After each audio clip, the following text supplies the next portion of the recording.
Hi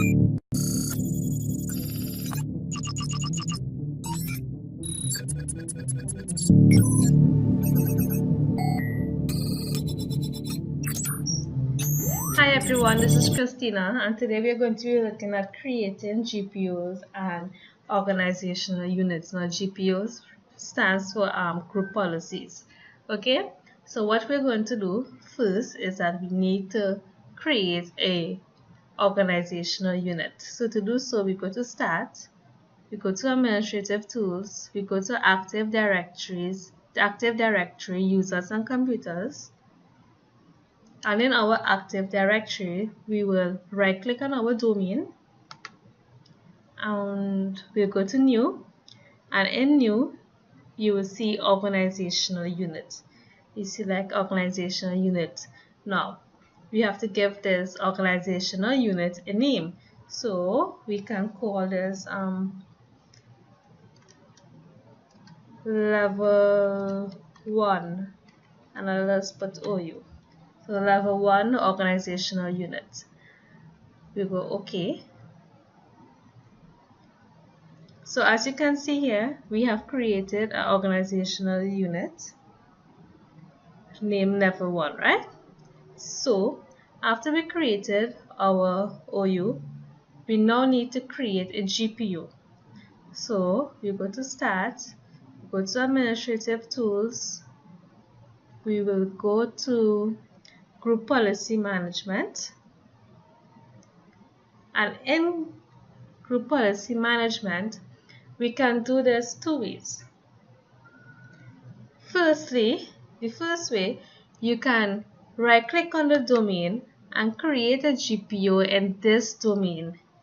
What this will do is that all the machines belonging to this domain, ck.com, it doesn't matter who you are or the user, sorry, once you're logging in onto this domain, ck.com, it means that the configurations for the GPO will affect you.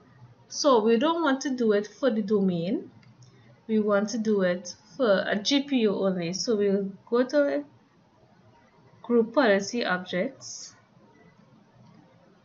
and right click and go New. Now you may not fully understand what I just said, but you will see it in action soon. So you will begin to understand better. So we will name this level 1 GPO and go OK. So as you can see, the GPO was created, level 1 GPO. So in this GPO, what we need to do is give some configuration settings or some settings, some restrictions. So we go to Edit. And in Edit, under Users, we go to Policy, Administrative Tools, and All Settings.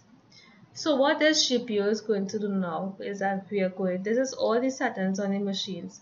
We're going to remove some and we're going to allow some. So in reality, if you have a network and you don't want the user to have, let's say, change or remove programs, you can remove that settings. If you don't want the user to change theme color, you could remove that setting. So that is what a GPO really does. So for this GPO, you're going to keep it simple. All we're going to do is disable this function called screensaver. So this means that the user or whoever belongs to this organizational unit and is linked to this GPO will not have access to the screensaver. So we go to disable, we apply the settings and we hit OK.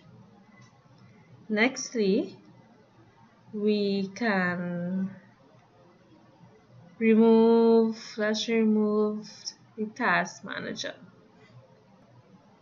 Okay, we're going to remove the task manager settings. So we're going to enable, remove task manager, enabled, apply, and OK. And how about the lock computer? Yeah, remove lock computer, enable, apply, and OK. So now persons will not have access to Task Manager, will not have access to the computer, and will not be able to change their screensaver. Okay, so what we have to do now is link this GPO that we created here to this organizational unit. So, but before we do that, we need to add some users to this organizational unit. So we'll go back to Active Directory, User and Computers. We're going to go to Users and we're going to look for a user. We will use Elmo and we're going to put Elmo in this organizational unit, level 1. But before I do that, let's log in with Elmo's credential.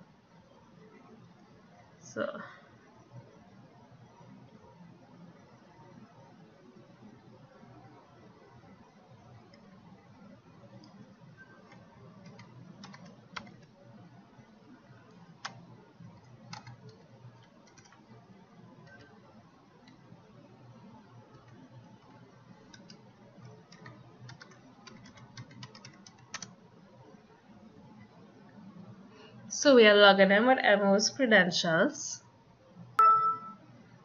So we are in with Elmo's. So as you can see, we logged in as Elmo. And here, if you right click here, you can see Elmo does have access to Task Manager. Elmo also has access to change his screensaver settings. And he can also lock his computer, but we won't lock the computer right now. So we log back off. And we'll go back to our server. Now we're going to move Elmo. So we're going to go to move, right click and go to move, and look for our level 1. Oh, here it is. And we're going to add Elmo to this level 1 organizational unit. So we go to OK. So as you can see, Elmo was moved. If you open the level 1 organizational unit,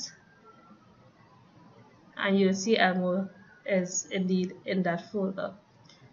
So we're going to link our GPO, our level 1 GPO, to our level 1 organizational unit. So let's right click and go to link an existing GPO. Look for our GPO, level 1 GPO, there it is, and go to OK. So now you can see our GPO is linked to our organizational unit. So let's log in as Elmo again.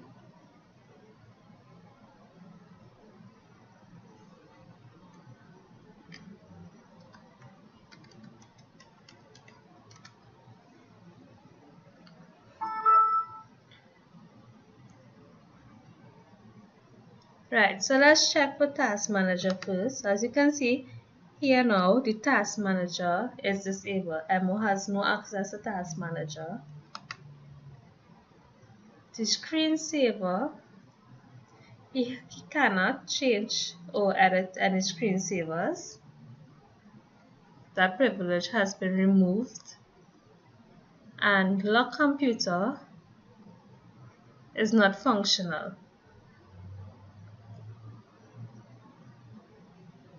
Right, lock computer is not functional.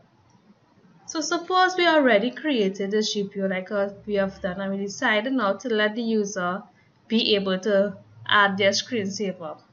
What we can do, we can edit our GPO. Simply firstly by logging off our user from the machine. We can go back to our GPO, right click and edit, should be here. Right, and we are going to give our user back the privilege to change our their screensaver. So let's just go back.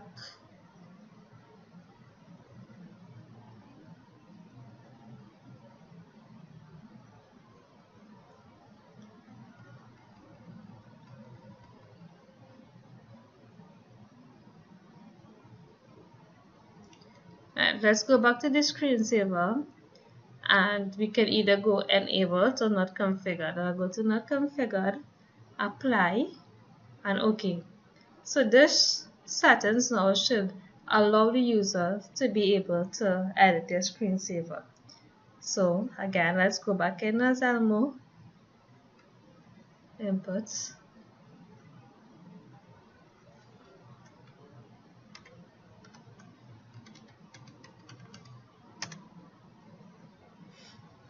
Now this, okay, so let's make sure our task manager, we did not interfere with the task manager, so it's supposed to still be disabled. Very good. Our lock computer is supposed to be disabled. Good.